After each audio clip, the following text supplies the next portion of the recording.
mom in the technology area. Nancy, tell us about self-service grocery shopping. Sure. We are bringing the idea of self-service into the grocery store, and we have a very unique technology that basically, this is an example of Scan It, and it allows you to scan and bag your groceries as you're shopping. So as you're going through the store, you scan the items that you want, and you put them right in the bags during the shopping process. What else we're able to do, and it goes back to what Andrea said in terms of customers are looking to save time and money, we actually, this is a GPS-enabled device. We know where customers are in the store at any given point in time, and when they scan the item, we know definitively where they are. And we're able to send customers ads and offers on products that are most relevant to them as they're shopping through the store.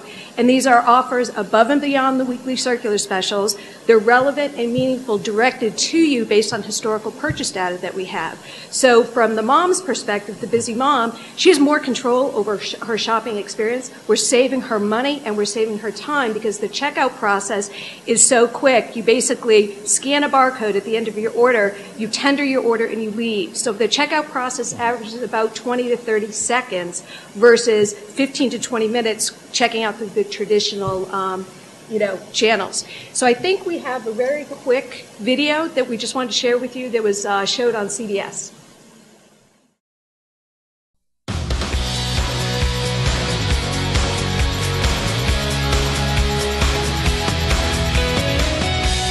At this Stop and Shop supermarket, getting groceries isn't what it used to be. Customers can now grab one of these, a handheld device that lets them scan their own groceries and bag them as they shop. Ready to go shopping? Ready to go shopping. I decide to try out the device called Scan It with the store's district manager, Bob Hempson. So what button do I push? The yellow one. Zap.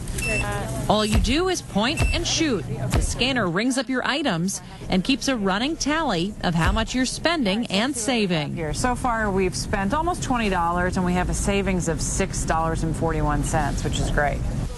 Zap. It's not only easy to use, but Scan It shoppers get special deals. I have a sale. That noise alerts customers of Scan It discounts. And checkout is simple. Just hand a cashier your scanner, pay, and you're ready to roll. Great. Thank you. And next up, we have David Naghi. He's the CEO of Mobi Technologies. And David wanted something when his kids were little, and he didn't see it on the market. So he made it himself, which I'm so envious of. He founded Mobi Technologies to better solve some of the problems that new parents face, and they include some of those products that made me want to have that baby all over again. So, David, how are your products being adapted to help the busy modern mom? Okay. We started when I was expecting my first child. I looked around for monitors, and there was basically none that had video.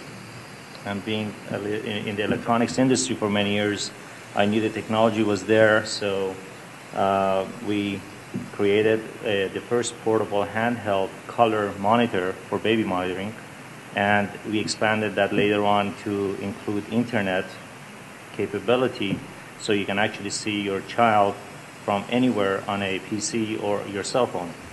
And basically that's where Mobi started, and we've expanded into night lights and a few other categories. The goal has been to simplify the technology for the average person, because the mother really doesn't want to read manuals. They want something that's simple to use and easy to adapt. And that's how Mobi started. Do you want to describe the baby monitor a little Sure. bit? The baby monitor that we have, we started with an analog 900 megahertz technology, which this is about 5 years ago. Digital we tried to use at the beginning, but it was expensive. So in the past 6 months to a year, we've introduced the digital version. Finally, that's affordable for the average person. The digital technology, obviously, it's new, it's secure, where you don't get interference. It bypasses the Wi-Fi interference. And with that, you get expandability, where you can have multiple cameras.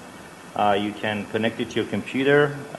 You can do so many other things. You can record on your computer. It basically turns it into a sophisticated security system, almost, that you can go back to and see what happened while you were gone, for example, or while you're at your office, you could look in and see what's going on. You could check through your iPhone. You can see. In fact, we have it set up in our booth where you can see the booth right now if I wanted to from my cell phone. Very easy to set up, do it yourself, where you don't have to configure your router. From there, again, we've expanded into other simple to use items that save the parents a lot of time. We have a dual scan monitor, thermometer that you can actually take the temperature of the child while they're sleeping from the forehead or ear, and it's the only one on the market.